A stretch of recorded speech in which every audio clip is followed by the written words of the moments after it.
Sa iba pang balita, lumabas sa investigasyon na mag-isang nagplano ang estudyanteng namaril sa Ateneo de Zamboanga University at wala raw itong kinalaman sa away o bullying. Tingin ng DILG, Posible umano planado ang pamamaril ng 2 menor de edad na suspect sa loob ng kanilang paaralan sa Tacloban City.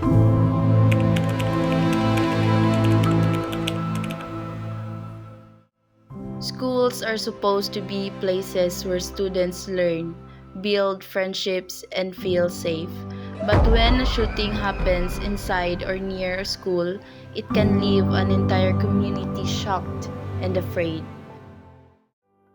So today, I will be discussing why does a person commit crimes using Albert Bandura's theory, which is the social learning theory.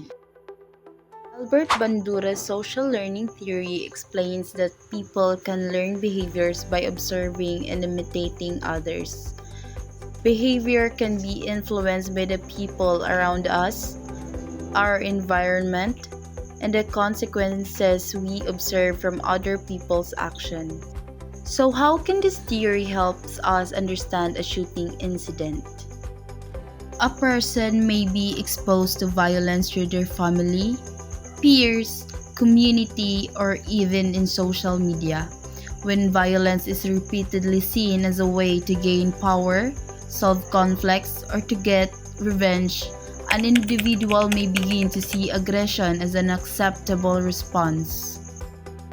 From a sociological perspective, the incident reminds us that crime is not only about an individual decision.